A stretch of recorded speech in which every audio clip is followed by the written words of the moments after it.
जय हिंद, नमस्कार। आप सभी का एक बार फिर स्वागत है।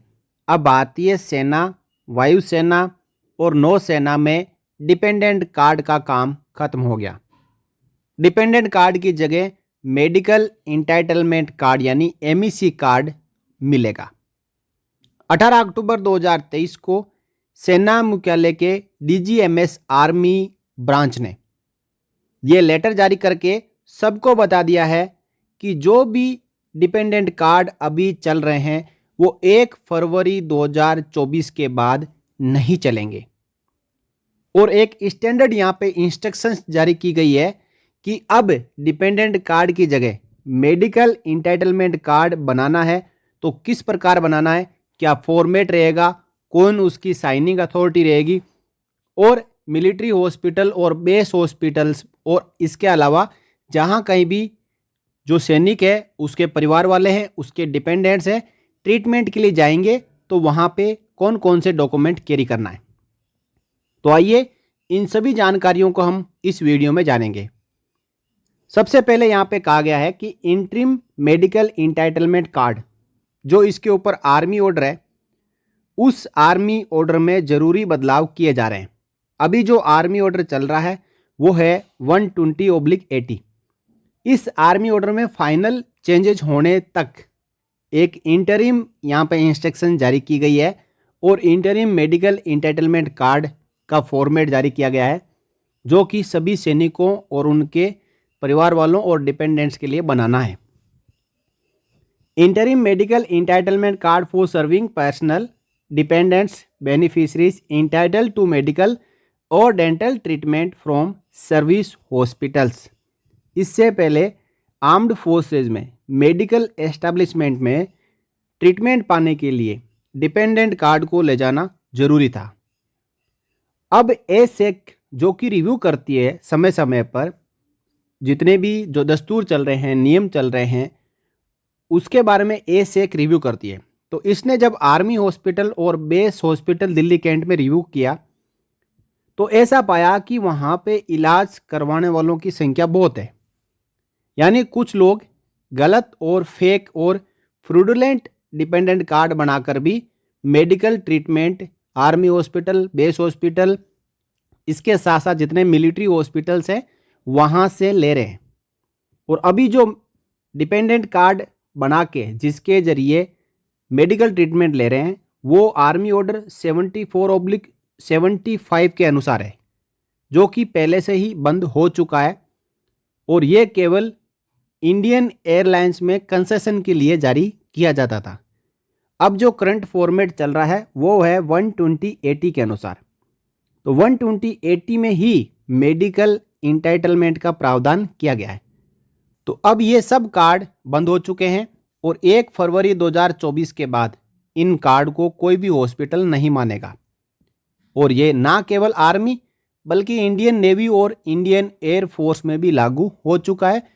इंडियन नेवी और एयर फोर्स भी इस लेटर के मुताबिक मेडिकल इंटाइटलमेंट कार्ड्स बनाएगी। इसलिए जो 120/80 आर्मी ऑर्डर है उसमें बदलाव होने के बाद फाइनल इंस्ट्रक्शंस जारी की जाएगी, नया नियम बनकर आएगा। तब तक इस लेटर के मुताबिक पूरा काम चलेगा और इलाज होगा। तो आइए, अब यदि मेडिकल इंटाइटलमेंट कार्ड बनाना है तो उसके लिए क्या प्रोसेस रहेगा, इश्यूइंग अथॉरिटी कौन होगी, जिस यूनिट में कमांडिंग अफसर यानी कर्नल रैंक के अधिकारी कर रहे हैं तो उस यूनिट के सीओ साहब ये मेडिकल इंटाइटलमेंट कार्ड साइन करेंगे। और कोई ऐसी माइनर यूनिट है जिसकी कमांड कोई लेफ्टिनेंट कर्नल या बिलो रैंक के अधिकारी कर रहे हैं तो उस यूनिट के जवानों को medical entitlement card station commander और adm commandant of the station headquarter जारी करेंगे। अब इसके बाद जो डिपेंडेंसी का क्राइटेरिया है वो आर्म्ड फोर्सेस 2010 यानी RMSAF, जिसे regulations for the medical services of the armed forces कहते हैं, जिसकी अपेंडिक्स बी में डेफिनेशन दी हुई है। तो फैमिली की जो डेफिनेशन है उन सभी को मेडिकल इंटाइटलमेंट कार्ड लागू है, लेकिन इनकम क्राइटेरिया भी ध्यान में रखना है। 2017 में एक पॉलिसी जारी हुई है उसके मुताबिक 9,000 रुपये से ज़्यादा किसी भी मेंबर की हर मंथ इनकम नहीं होनी चाहिए। The current income limit for all resources of parents to be deemed as dependent is ₹9,000 per month as specified vide this director general letter dated 18 सितंबर 2017। इसी के साथ कहा गया है कि service personnel will deposit the income certificate of parents issued by revenue department of district और annual income certificate AIS जमा करना है। यदि AIS जनरेट नहीं हो पा रही है तो रेवेन्यू डिपार्टमेंट से, डिस्ट्रिक्ट अथॉरिटी से रेवेन्यू सर्टिफिकेट लेना है और वो अपने यूनिट में MEC कार्ड बनाने के लिए जमा करना है। अब इसके बाद procedure for issue of MEC, एक पर्सनल एप्लीकेशन लगेगी जवान की ओर से और वो इश्यूइंग अथॉरिटी को जाएगी। इसके साथ में रिक्विजिट पार्ट ऑर्डर्स और field service document FS document या पार्ट ऑर्डर की कॉपी जिसमें डिपेंडेंट का नाम हो, वाइफ, बच्चे, माता पिता या ब्रदर सिस्टर यदि उनको लागू है तो उनका पार्ट ऑर्डर की कॉपी या फील्ड सर्विस डॉक्यूमेंट का एक्सट्रैक्ट साथ में लगाना है। इसी के साथ जिसका MEC कार्ड बनाना है उसके आधार कार्ड की सेल्फ अटेस्टेड एक कॉपी लगानी है। इसके बाद यूनिट में जो इश्यूइंग अथॉरिटी है वो स्क्रूटनाइज करेगी और यदि माइनर यूनिट है तो OC प्रॉपर चेक करने के बाद स्टेशन हेडक्वार्टर को भेजेंगे। चेक करने के बाद ये MEC कार्ड जारी होगा। इसके लिए फॉर्मेट अपेंडिक्स A में आगे दिया हुआ है जो मैं आपको भी बताऊंगा। साथ ही साथ MEC कार्ड उतने ही जारी किए जाएंगे जितने डिपेंडेंट है और जिनका नाम सर्विस रिकॉर्ड में दर्ज है। कोई भी गलत जानकारी देगा या फिर गलती से गलत काम करते हुए यूनिट में MEC कार्ड बना लेता है और ट्रीटमेंट लेते हुए पाया जाता है तो आर्मी एक्ट 1950 के अनुसार सजा का हकदार होगा। पहले जो डिपेंडेंट कार्ड बनता था उसकी वैलिडिटी 5 साल थी और उससे पहले 1 साल थी, बीच में अभी 5 साल किया गया है। और अब जो MEC कार्ड बनेगा उसकी वैलिडिटी होगी केवल 3 साल। इसके बाद दोबारा से बनाना पड़ेगा।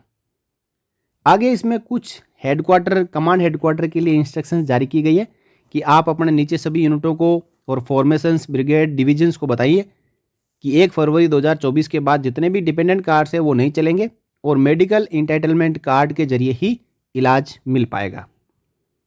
अब एक और बड़ा बदलाव होने जा रहा है कि जितने भी मेडिकल एस्टैब्लिशमेंट्स हैं जहाँ पे जवानों को इलाज मिलता है वहाँ पे आधार बायोमेट्रिक टर्मिनल लगाए जाएंगे जो कि जल्द ही लग जाएंगे। उसके बाद आधार कार्ड साथ में लेके जाना है और अपना अंगूठा लगा के पहले वेरीफाई करना है कि आप खुद ही है जो अपना ट्रीटमेंट करवा रहे हैं। उसी के बाद वहाँ पे ट्रीटमेंट स्टार्ट होगा। तो ये जानकारियाँ इस लेटर के जरिए दी गई है। इमरजेंसी केसेस में किसी का भी ट्रीटमेंट रोका नहीं जाएगा। डायरेक्टली जहाँ भी आपको लागू है वहाँ पे जाके ट्रीटमेंट करवा सकते हैं। MH कंसर्न जवान या उसके डिपेंडेंट या उसकी यूनिट को संपर्क करेगी, एसिग्मा के जरिए मैसेज भेजेगी ताकि यूनिट से MEC कार्ड बन के जहाँ भी इलाज करवा रहे हैं वहाँ पे पहुँच जाए। तो ये relevant army order 12080 is being amended. जल्द ही ये आर्मी ऑर्डर अमेंड हो जाएगा। तो जो मेडिकल इंटाइटलमेंट कार्ड है उसके लिए नई इंस्ट्रक्शंस और इसमें ऐड होगी। वो जब भी आएगी हम सब जानेंगे। उससे पहले आप ये देखें कि फॉर्मेट क्या रहेगा। ये रहेगा अपेंडिक्स A फॉर्मेट रहेगा, medical entitlement certificate version 2.0 to be produced along with Aadhaar card. Aadhaar card लेके जाना है। साथ में ये जो MEC कार्ड है जिसमें सभी डिपेंडेंट्स के नाम होंगे ये साथ में लेके जाना है, तभी वहाँ पे इलाज मिल पाएगा। इसमें CO साहब साइन करेंगे या फिर यदि लेफ्टिनेंट कर्नल से नीचे कोई कमांड कर रहे हैं तो स्टेशन कमांडर से साइन होगा या एडम कमांडेंट से। इसकी वैलिडिटी 3 साल रहेगी और original copy to be kept with individual dependent, hence number of copies ink signed will be as per number of dependents, that is 4 dependents will be issued 4 ink signed MECs and numbered 1 2 5 ऐसे। देखिए क्या होगा यहाँ पे, मान लो कि यहाँ पे 5 डिपेंडेंट है तो फॉर्मेट सेम रहेगा और इसका जो नाम वगैरह वो भी सब सेम ही रहेंगे, लेकिन पांचों डिपेंडेंट के पास एक एक कॉपी होनी चाहिए। तो इस मेडिकल इंटाइटलमेंट कार्ड की 5 ओरिजिनल कॉपी बनेगी और इसके ऊपर यहाँ पे 1/5, 2/5, 3/5, 4/5 और 5/5 इस प्रकार नंबर दर्ज किए जाएंगे ताकि उसकी पहचान रहे कि ये कार्ड किसका है। अब यहाँ पे डेफिनेशन दी है, तो फैमिली की डेफिनेशन जिसमें पेरेंट्स, वाइफ, बच्चे और कुछ केसेस में सिस्टर और ब्रदर, उसके लिए अलग अलग कंडीशंस है जो कि आप इस डेफिनेशंस जो फैमिली की डेफिनेशंस है उसमें पढ़ सकते हो। और साथ ही एक 2017 का लेटर लगाया हुआ है जिसमें इनकम क्राइटेरिया को फिक्स किया हुआ है। तो इनकम क्राइटेरिया के मुताबिक ऑफिसर्स के लिए जो अमेंडमेंट हुआ है उसमें wholly dependent parents mean parents who normally reside with the officer and whose total monthly income doesn't exceed ₹9,000 plus the amount of dearness relief on basic pension of ₹9,000 as on the date of consideration। 9,000 रुपये parents के दोनों की मिला के income monthly, इससे ज़्यादा नहीं होनी चाहिए, लेकिन इसके ऊपर यदि डियरनेस रिलीफ मिल रहा हो तो उसको आप ऐड कर सकते हो। इसी प्रकार जो जेसीओज एंड ओआर के लिए wholly dependent parents mean parents who normally reside with the JCOs etc and whose total monthly income doesn't exceed ₹9,000 plus the amount of dearness relief on basic pension of ₹9,000 age on the date of consideration। Definition दोनों की same है, 9,000 रुपये से ज़्यादा monthly income नहीं होनी चाहिए। Finally यहाँ पे definition of term family of armed forces for the purpose of medical attendant oblique treatment. तो इसमें आप यहाँ पे देख सकते हो जो 9,000 रुपये का इनकम क्राइटेरिया है उसी के बारे में ये लेटर है 2017 का, जो कि पहले government of India ministry of defence ने जारी किया था और उसके बाद फर्दर इसको DGMS ने जारी किया है।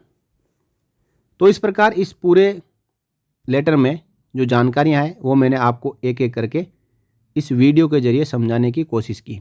मैं आशा करता हूं कि आपको मेडिकल इंटाइटलमेंट कार्ड से जुड़ा हुआ अब कोई भी डाउट नहीं रहा होगा। फिर भी आपको लगता है कि कोई आपको डाउट है तो आप कमेंट बॉक्स में कमेंट करके पूछ सकते हैं। 1 फरवरी 2024 तारीख याद रखना, इसके बाद आपका पुराना कार्ड नहीं चलेगा, आपको मेडिकल इंटाइटलमेंट कार्ड बनवाना ही पड़ेगा। तो समय रहते आप अपना मेडिकल इंटाइटलमेंट कार्ड बनवा के रखें, क्योंकि मेडिकल की जो ट्रीटमेंट की आवश्यकता कभी भी पड़ सकती है, इसलिए आप देरी ना करें, अपना कार्ड सही समय पर बनवा के रखें।